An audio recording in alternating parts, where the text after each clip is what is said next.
Merci Seigneur encore pour ces chants, ces chœurs qui sont là pour nous mettre encore dans ces temps de recueillement pour que le Seigneur puisse parler encore à nos cœurs. Car c'est vrai, ce soir encore, nous allons continuer la deuxième partie du service et les chants qui ont été pris nous ont encore montré combien nous sommes serviteurs de Dieu, combien nous devons encore être là, être à l'écoute de notre Seigneur pour que lui puisse nous remplir pleinement. Nous allons reprendre le texte de base et faire un petit récapitulatif de ce que nous avons vu la dernière fois. Donc nous pouvons lire dans Josué 24, 15. « Et si vous ne trouvez pas bon de servir l'Éternel, choisissez aujourd'hui qui vous voulez servir, ou les dieux que servaient vos pères au-delà du fleuve, ou les dieux des Amoréens dans le pays desquels vous habitez. Moi et ma maison, nous servirons l'Éternel. » Nous avons pu voir ensemble les définitions de certains mots qui se rattachent au service, comme servir, ce que l'on fait pour quelqu'un. Le mot chrétien, donc qui professe la foi en Jésus-Christ. Le mot serviteur, une personne qui est au service d'une autre. Donc le fait de servir commence par le fait d'être une personne qui a laissé Dieu transformer son existence et qui a accepté Jésus-Christ comme son sauveur personnel. Elle devient donc serviteur de Dieu et nous voulons le servir pleinement. Ensuite, nous avons aussi abordé dans le premier service ce que nous devons à notre Dieu, un service personnel. Dans le service personnel, nous avons vu plusieurs thèmes. Le premier était l'adoration. Nous sommes devenus sacrificateurs au service de Dieu. Notre mission est d'offrir au Seigneur un sacrifice d'une bonne odeur, qui lui soit agréable. Le plus grand sacrifice à faire, frères et sœurs, c'est sa propre vie. Puis nous avons vu la prière. Nous avions aussi pris l'exemple d'une voiture. Donc la voiture est notre vie. Le moteur, notre service, nos œuvres. Et le carburant, la prière. Nous ne pouvons pas simplement servir en faisant des œuvres pour Dieu. Car sans la prière, le moteur, à un moment donné, il s'arrête. Nous avons donc besoin de prier pour continuer à avancer. Puis nous avons vu aussi la croissance spirituelle. Jésus lui-même n'a cessé de croître en son temps. Le mot croître, on s'était attardé dessus, qui voulait dire progresser. Donc Jésus lui-même n'a cessé de progresser en son temps. Et pour cela, nous avons vu que notre mode de vie, notre façon de parler, nos relations influencent notre service, influencent notre vie. Donc nous avons besoin de la présence du Saint-Esprit dans nos vies. C'est la clé, frères et sœurs. Et donc si nous voulons croître spirituellement, au point de devenir un intime de Dieu, nous devrions aussi apprendre à passer du temps, seul à seul dans sa présence. Pour cela, nous devrions nous déconnecter régulièrement de nos multiples occupations quotidiennes afin de pouvoir nous connecter à la source qui est Dieu. Nous avons entamé la deuxième partie et nous allons la terminer puis voir la troisième partie ce soir. La deuxième partie qui est le service en commun. Dans le service en commun, nous avons vu la présence dans l'église locale. L'église, c'est avant tout un rassemblement de fidèles. Si nous ne sommes pas là, l'église n'existe pas. Donc le service commence par une présence aux réunions, c'est-à-dire de notre engagement à une participation régulière aux réunions, bien sûr, dans la mesure des possibilités de chacun d'entre nous. Puis nous avons vu aussi l'accueil mutuel. Plus nous nous engageons dans le service de l'Église, plus nous devons être accueillants envers les uns les autres, bien sûr, mais surtout envers les nouveaux qui arrivent. Nous avons aussi vu la louange, montrer notre amour pour Dieu, comme les disciples l'ont fait en chantant, en le louant à haute voix. Autrement dit, bien sûr, ouvrir notre bouche pour le louer. Puis nous avons abordé aussi le thème de la prédication. Le service, c'est aussi être attentif et prier pour celui qui prêche. Et surtout, de ne pas nous laisser distraire par les choses de ce monde, comme le téléphone portable ou aussi nos pensées. Qu'est-ce qu'on va manger à midi? Qu'est-ce qu'on va manger ce soir? Ou le dimanche après-midi, qu'est-ce que va être nos activités après la réunion? Tout cela peut nous encombrer, venir nous empêcher de nous concentrer et d'être attentifs à sa parole. Et si nous sommes attentifs à sa parole, nos oreilles spirituelles vont s'ouvrir et nous entendrons Dieu parler directement à nos cœurs. Donc après ces rappels, nous pouvons voir un autre point dans le service en commun, qui est aussi un point essentiel, frères et sœurs, dans le service à Dieu. Ce service est la prière dans l'Église. Celui qui sert Dieu prépare les réunions dans la prière. Mais il aura aussi à cœur de participer le plus possible à la prière de l'Église. Paul exhorte à faire des prières avant toute chose. Être actif dans la prière, c'est prier de toute sa force pendant les moments de prière collectifs ou prier à haute voix de façon individuelle, sans craindre d'être entendu. Et c'est vrai qu'au début, c'est toujours difficile, on est hésitant. On voudrait élever la voix quand on s'en convertit, mais on a peur du jugement des autres. On a peur parce que notre prière peut être trop courte, on a peur de bafouiller, on a peur d'un mauvais parler, et tout ça nous décourage. Moi, le premier, lors de ma conversion, la première chose que je voulais, c'était louer le Seigneur de tout mon cœur, vraiment élever ma voix. Mais je suis réunionnais, vous le savez tous, et c'est vrai que des fois les mots, ils s'embrouillent un peu dans ma tête. Voilà, le parler réunionnais n'est pas le même que le parler français. Donc moi, je me suis converti en métropole, et c'est vrai que j'avais pas de facilité à parler. C'était difficile pour moi de parler le bon français. Mais quand, à un moment donné, j'ai été pris par l'Esprit où le Seigneur me dit « Mais non !» Et c'est là que j'ai besoin que tu élèves ta voix. J'ai pu chercher à comprendre, j'ai pu chercher à savoir les mots qui sortaient ou pas. J'ai loué mon Seigneur. Amen. Mais quand nous comprenons que Dieu écoute la sincérité du cœur à travers notre bouche, et que bien sûr nos frères et sœurs ne sont pas là pour porter un jugement sur nos prières, mais tout simplement pour dire Amen à notre prière, alors nous élevons la voix vers notre Dieu sans attendre. Le service dans la prière de l'Église, c'est également s'accorder. J'ai beaucoup aimé le chant de ce soir. Nous allons lire Matthieu 18, versets 19 à 20. Je vous dis encore que si 2 d'entre vous s'accordent sur la terre pour demander une chose quelconque, elle leur sera accordée à mon Père qui est dans les cieux. Car là où 2 ou 3 sont assemblés en mon nom, je suis au milieu d'eux. Et nous allons nous attarder sur le mot « s'accorde ».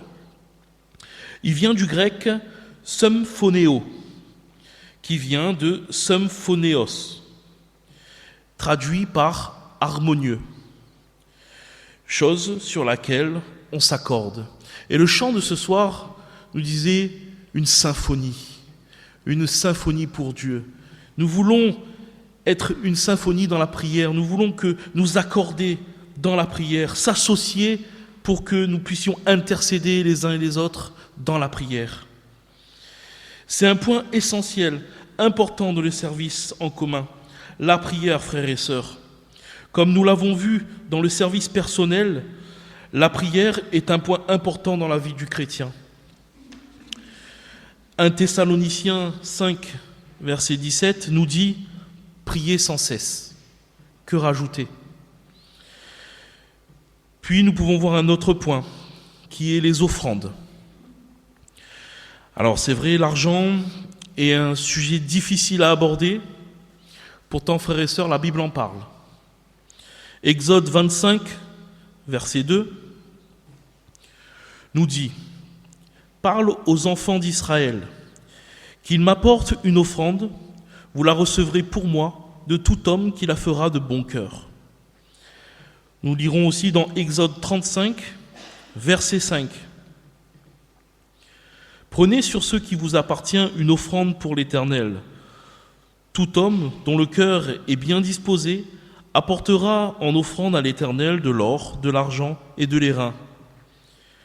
Dieu dit à Moïse d'ordonner aux Israélites d'apporter une offrande, en précisant qu'il ne désire recevoir que les offrandes qui sont des offrandes apportées de bon cœur.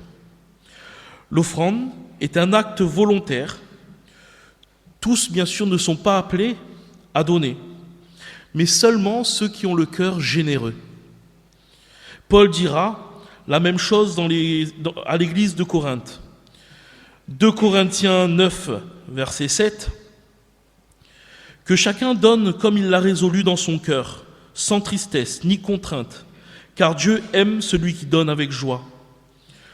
L'offrande, frères et sœurs, est un acte d'adoration qui est encouragé par la reconnaissance pour Dieu qui nous a délivrés de l'esclavage de Satan, comme il l'a fait pour les Israélites envers Pharaon.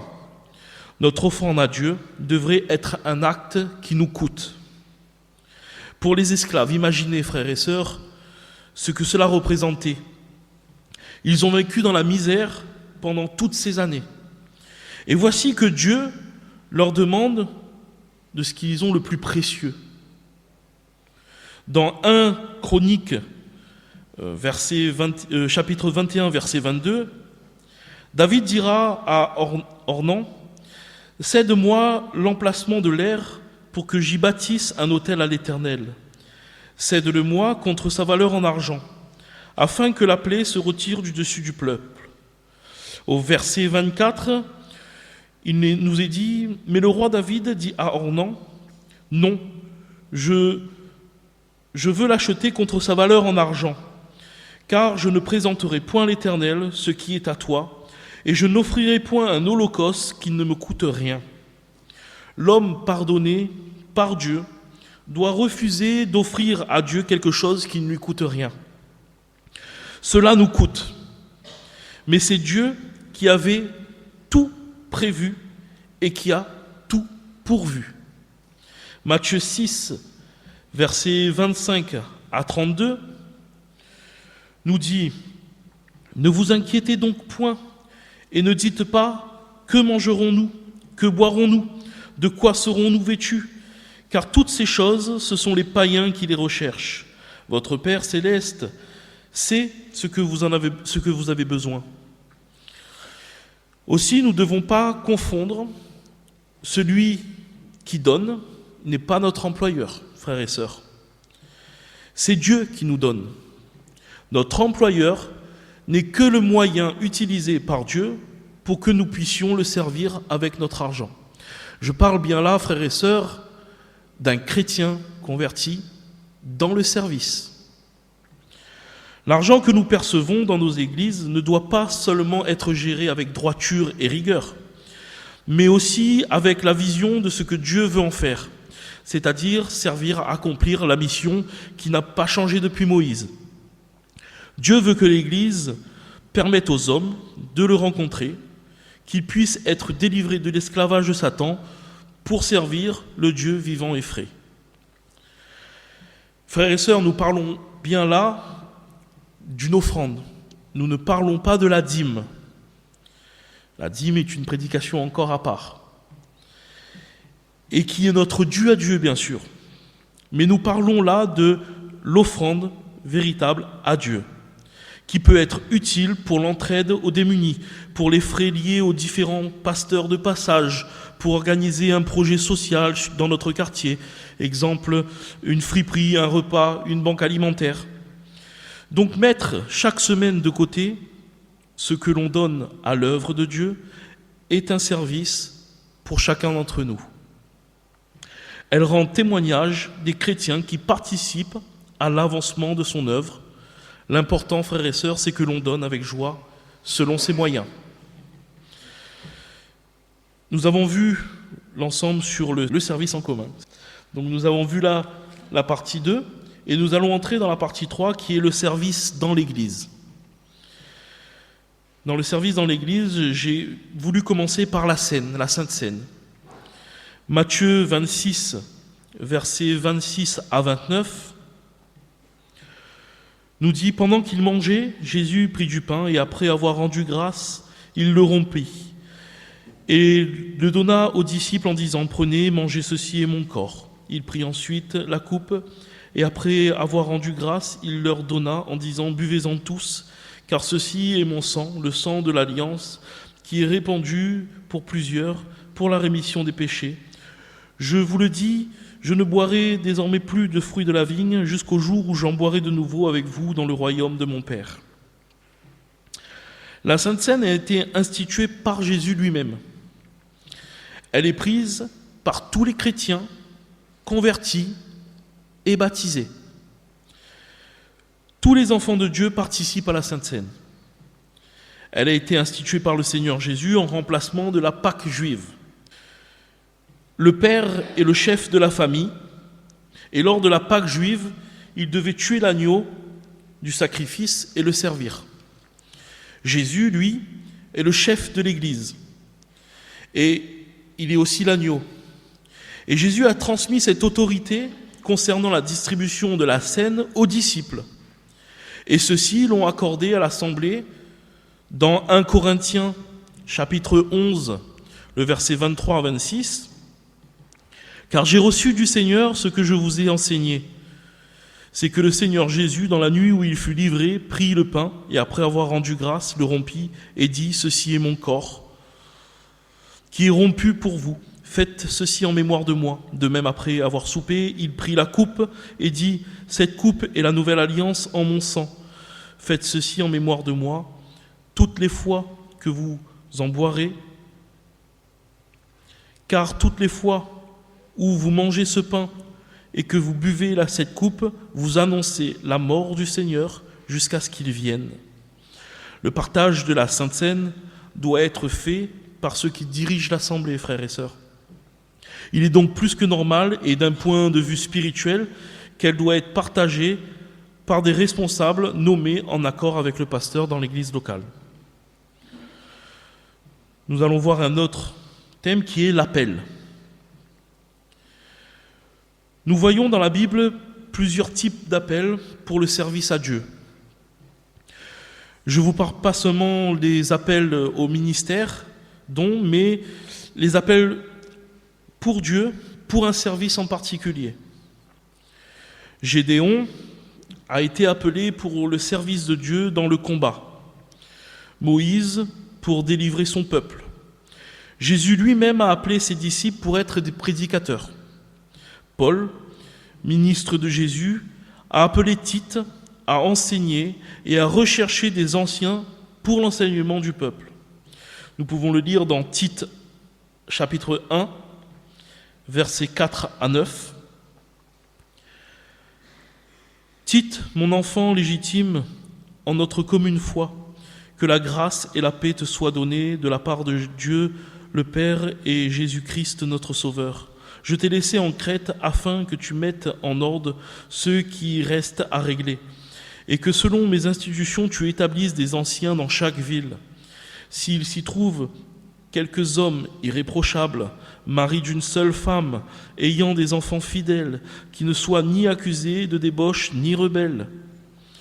Car il faut que l'évêque soit irréprochable comme un économe de Dieu, qu'il ne soit ni arrogant, ni colère, ni adonné au vin, ni violent, ni porté au gain déshonnête, mais qu'il soit hospitalier, ami des gens de bien, modéré, juste, saint, tempérant, attaché à la vraie parole telle qu'elle a été enseignée, afin d'être capable d'exhorter selon la saine doctrine et de réfuter les contradicteurs.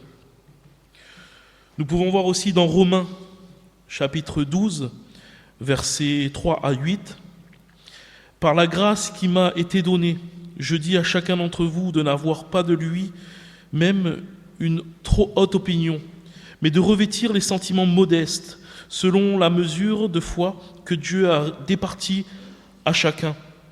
Car comme nous avons plusieurs membres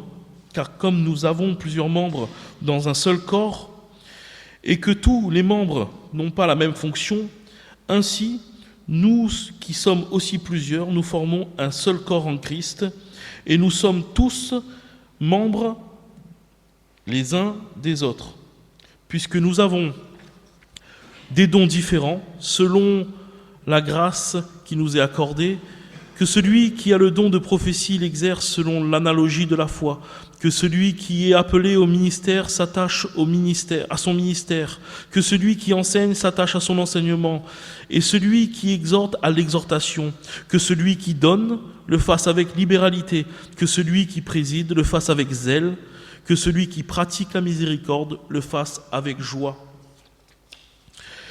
Frères et sœurs, nous sommes là dans l'appel. Paul nous exhorte à nous attacher aux dons que nous avons reçus et de les exercer avec un sentiment sincère et avec foi.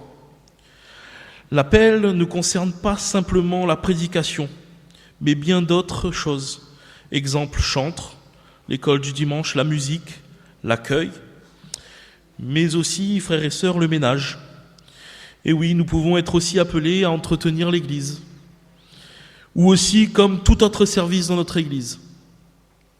Si nous avons reçu de Dieu un appel, faisons part de cet appel à notre pasteur, qui est notre berger, ou aux anciens qui sont là aussi pour l'épauler.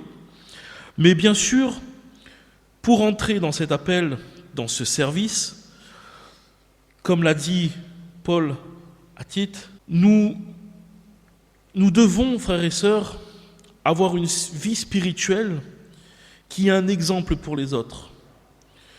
Nous ne pouvons pas entrer dans cet appel et dans ce service si notre vie spirituelle n'est pas un exemple. Nous ne pourrons pas répondre à l'appel de Dieu si notre vie n'est pas conforme à sa parole. Amen.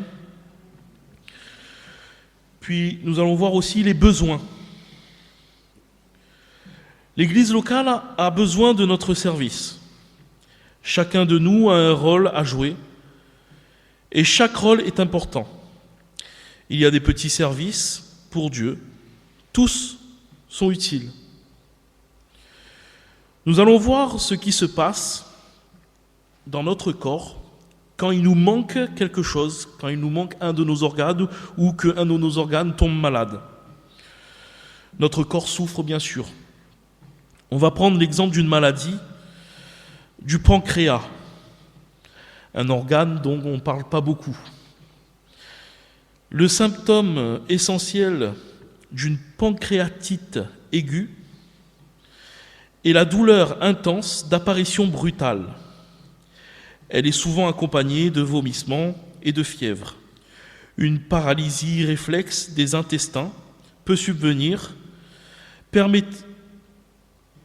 entraînant un syndrome occlusif. Dans les cas les plus sérieux, un état de choc peut s'installer, à savoir l'état de choc et une insuffisance circulatoire aiguë déclenchant un défaut d'apport en oxygène et en nutriments dans les tissus. Elle entraîne une défaillance multi-organique, voire la mort. Très compliqué tout ça. Pour être plus simple, le pancréas, une fois qu'il est malade, rend tout le corps malade et peut entraîner ce corps à mourir. Maintenant, après une pancréatectomie totale, c'est-à-dire qu'on nous enlève le pancréas du corps, il est néanmoins possible de vivre sans pancréas grâce à des médicaments qui vont prendre le relais de ces fonctions. Un besoin qui est essentiel pour continuer à vivre. L'Église, frères et sœurs, est représentée par le corps. Si un de nos services serait manquant, elle pourrait rendre le reste du corps malade, voire entraîner d'autres services à tomber malades, et voire même la mort de l'Église. Si dans nos églises nous avons des besoins à cause d'un membre manquant, nous devons donc être disponibles pour pallier à ces besoins, comme les médicaments prennent le relais pour le pancréas. 1 Jean, chapitre 3, versets 16 à 17, nous dit « Nous avons connu l'amour en ce qu'il a donné sa vie pour nous. Nous aussi, Nous devons donner notre vie pour nos frères. Si quelqu'un possède des biens du monde et que voyant son frère dans le besoin, il lui ferme ses entrailles, alors l'amour de Dieu demeure-t-il en lui? Dans ce texte, nous voyons que si nous avons de l'amour, nous ne pourrons pas répondre non si un frère se trouve au sein de notre Église dans le besoin. Nous devons donc, selon nos disponibilités, selon nos capacités, répondre à ce besoin. Tite, chapitre 3, versets 13 à 14. « Aie soin de pourvoir au voyage de Zénas, le docteur de la loi, et d'Apollos, en sorte que rien ne leur manque. Il faut que les nôtres aussi apprennent à pratiquer de bonnes œuvres pour subvenir aux besoins pressants, afin qu'ils ne soient pas sans produire de fruits. Dans ce cas, nous voyons aussi que Paul demande à Tite de répondre aux besoins pressants pour que l'Église puisse continuer à produire du fruit, frères et sœurs. À chacun d'entre nous de veiller sur notre Église locale. Si des besoins sont présents, rendons-nous disponibles pour que notre assemblée puisse continuer à porter du fruit. Amen. Puis nous allons aborder le sujet des talents. Dieu peut nous accorder des capacités pour que nous n'avions pas au départ. Mais il utilise aussi le plus souvent les capacités que nous avons déjà. Nous ne devrions pas nous acharner dans un service pour lequel nous n'avons pas de compétences nécessaires. Mais nous devrions affiner notre potentiel pour qu'il réponde au mieux aux besoins de l'Église. J'ai pris un exemple qui est fréquent dans beaucoup d'églises. Beaucoup de gens veulent chanter, mais ils n'ont pas cette aptitude à chanter. Prendre des cours de chant alors est nécessaire pour offrir à Dieu le meilleur. Mais si on veut servir là où on a plus de talent, frères et sœurs, ce sera beaucoup plus efficace. Apprendre à se connaître, accepter ses limites et faire valoir nos capacités pour le royaume de Dieu est essentiel. Avec le temps, nous devrions nous orienter vers les domaines où nous portons plus de fruits à la gloire de Dieu. Matthieu 25, versets 14 à 30, un passage assez long à lire. Il en sera comme un homme qui, partant pour un voyage, appela ses serviteurs et leur remit ses biens. Il leur donna 5 talents à l'un, 2 à l'autre, et 1 au troisième, à chacun selon sa capacité. À chacun selon sa capacité. Et il partit. Aussitôt, celui qui avait reçu 5 talents s'en alla. Il le fit valoir et gagna 5 autres talents. De même, celui qui avait reçu 2 talents en gagna 2 autres. Celui qui n'en avait reçu qu'un seul alla faire un creux dans la terre et cacha l'argent de son maître. Longtemps après, le maître de ses serviteurs revint et leur fit rendre compte. Celui qui avait reçu 5 talents s'approcha en apportant 5 autres talents. Et il dit, « Seigneur, tu m'as remis 5 talents, voici, j'ai gagné 5 talents. » Son maître lui dit, « C'est bien, bon et fidèle serviteur. Tu as été fidèle en peu de choses, je te confierai beaucoup. Entre dans la joie de ton maître. » Celui qui avait reçu les 2 talents s'approcha aussi, et il dit, « Seigneur, tu m'as remis 2 talents, voici, j'ai gagné 2 autres. » Son maître lui dit, « C'est bien, bon et fidèle serviteur, tu as été fidèle en peu de choses, je te confierai beaucoup. Entre dans la joie de ton maître. » Celui qui avait reçu qu'un talent s'approcha ensuite et dit, « Seigneur, je savais que tu es un homme dur, qui moissonne où tu n'as pas semé, et qui amasse où tu n'as pas vanné. J'ai eu peur, et je suis allé cacher ton talent dans la terre. Voici, prends ce qui est à toi. » Son maître lui répondit, « Serviteur méchant et paresseux, tu savais que je moissonne où je n'ai pas semé, et que j'amasse où je n'ai pas vanné.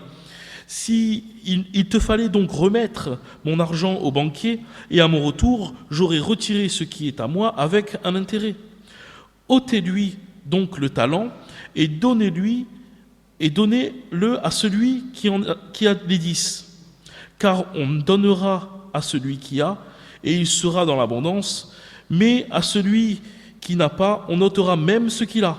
Et le serviteur inutile, jetez-le dans les ténèbres du dehors, où il y aura des pleurs et des grincements de dents. Nous connaissons tous cette histoire, frères et sœurs. Tous ce passage dans la Bible, nous l'avons déjà entendu. Dieu a donné des talents à chacun d'entre nous. À certains, ils en ont eu plusieurs. D'autres, qu'un seul talent. Mais il nous appartient, frères et sœurs, à faire fructifier ce talent pour en recevoir d'autres. Car si nous nous améliorons dans ce qui nous a été donné, Dieu nous accordera de nouveaux talents pour sa gloire. C'est ce qu'il est dit dans ce passage. À nous de travailler à cela. Et Dieu dit aussi son inverse. Si nous ne travaillons pas à ce qu'il nous a donné, il nous ôtera notre talent et nous serons par la suite jetés dans les ténèbres, car nous deviendrons inutiles pour le perfectionnement de son peuple.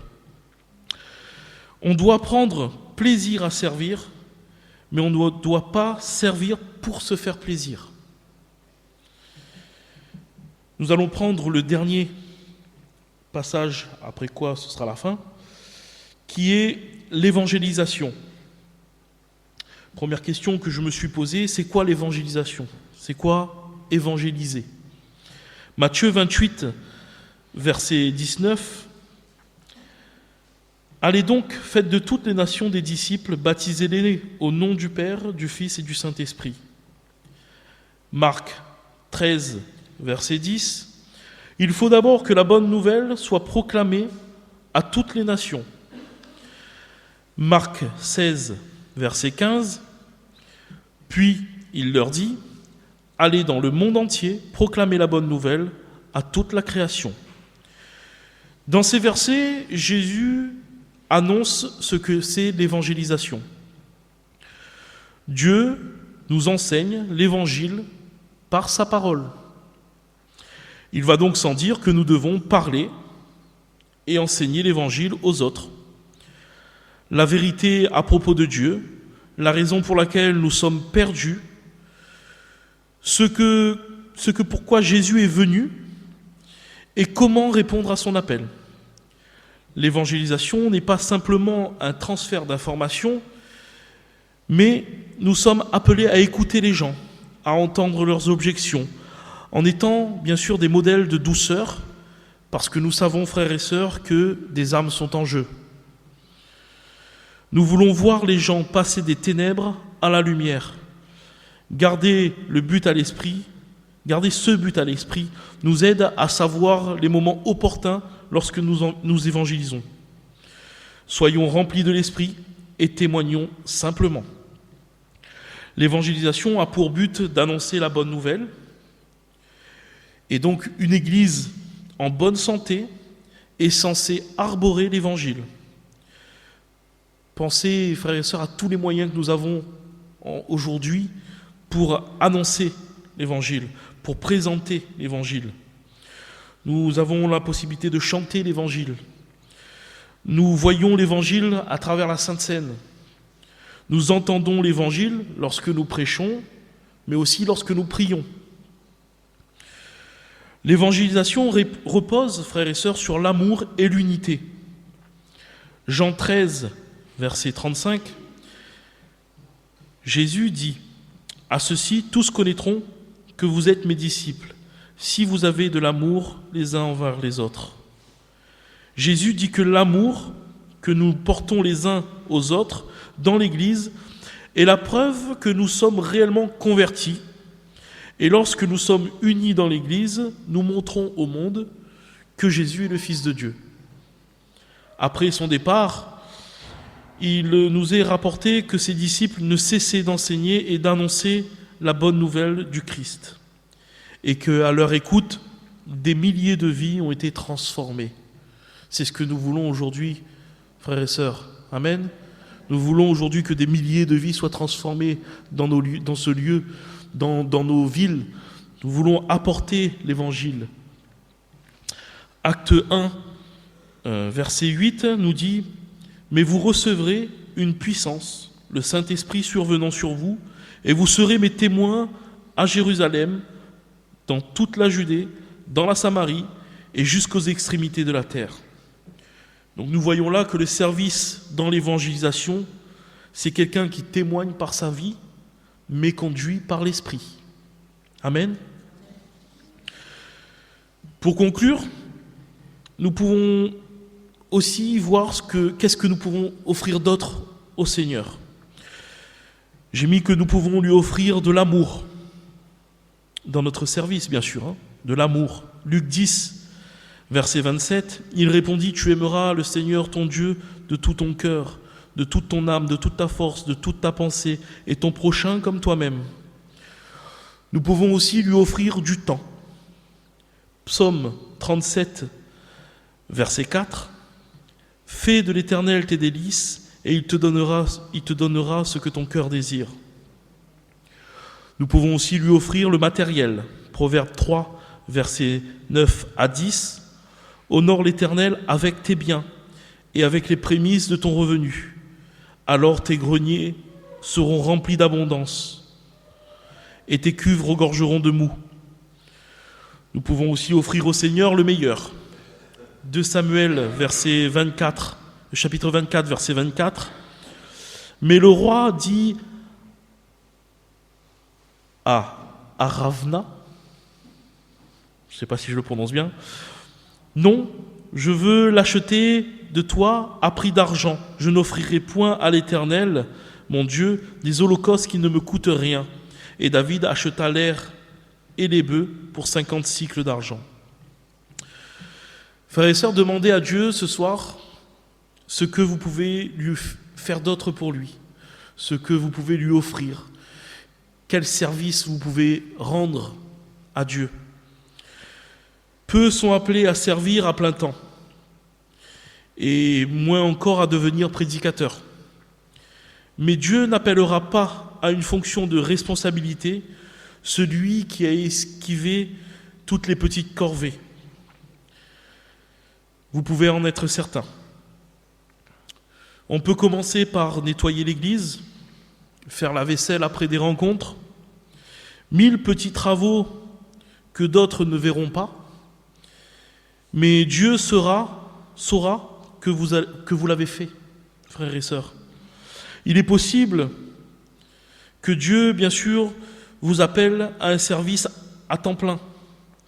Il a besoin de mécaniciens, il a besoin de médecins, de comptables, de gestionnaires, de traducteurs, d'informaticiens. C'est des métiers auxquels on n'y pense pas dans une église. Mais le Seigneur a besoin de tout cela. Alors par reconnaissance, frères et sœurs, et par amour envers Dieu, commencez à le servir. Là où vous êtes, en priant, comme nous l'avons vu dans notre service personnel, dans notre service en commun, en témoignant et en faisant de petits travaux. Et au moment venu, il vous appellera à bien d'autres tâches. Par la suite, ne vous faites pas de soucis, et je ne me fais pas de soucis non plus. Dieu a un plan d'occupation pour nos heures creuses. Faites-lui confiance et il vous guidera en toutes choses. Réalisez ceci à chaque fois que vous servez les autres, de quelque manière que ce soit, c'est en réalité Dieu que vous servez. Amen. Seigneur, je veux te remercier encore pour ces temps particuliers, Seigneur mon Dieu, que tu nous donnes. Merci parce que c'est vrai, Seigneur mon Dieu, nous pouvons encore apprendre tant de toi, Seigneur mon Dieu, à travers ta parole, Seigneur mon Dieu, car tu nous parles chaque jour, Seigneur mon Dieu, à travers la parole, Seigneur Jésus. Et c'est vrai, Seigneur mon Dieu, nous voulons chaque jour nous tenir dans ta présence. Chaque jour, nous voulons, c'est vrai, Seigneur Jésus, être un serviteur, Seigneur mon Dieu, bon, Seigneur. Être là, Seigneur mon Dieu, là où tu nous veux, mon Dieu. Et c'est vrai, Seigneur Jésus, notre premier service, c'est vrai, Seigneur mon Dieu, doit être de pouvoir te prier en tout temps, Seigneur. De pouvoir élever la voix vers toi, de pouvoir te demander, c'est vrai, Seigneur Jésus, mais de pouvoir aussi prier pour les uns, pour les autres, Seigneur. Être là, être des frères et sœurs, Seigneur mon Dieu, qui s'accordent, c'est vrai, Seigneur mon Dieu, pour te demander d'agir pleinement sur ton peuple, Seigneur mon Dieu, mais d'agir aussi, Seigneur mon Dieu, autour de nous, dans cette ville, Seigneur mon Dieu, dans ce monde, Seigneur mon Dieu, qui est perdu. Car nous voulons, c'est vrai, Seigneur mon Dieu, que chaque personne, Seigneur mon Dieu, puisse encore voir, Seigneur mon Dieu, ce que tu as fait dans nos vies, Seigneur mon Dieu, car tu nous as transformés. Mais c'est vrai, Seigneur mon Dieu, nous te demandons avant tout de nous rendre, Seigneur mon Dieu, disponibles pour toi, Seigneur mon Dieu, d'être des serviteurs serviables, Seigneur mon Dieu, de chaque jour, Seigneur mon Dieu, agir dans nos cœurs, agir dans nos pensées, Seigneur mon Dieu, pour que nous puissions être parfaits devant toi, mon Dieu, mon roi. Merci encore pour tant de grâce, merci encore pour ta parole, Seigneur mon Dieu, à toi toute la gloire, amen.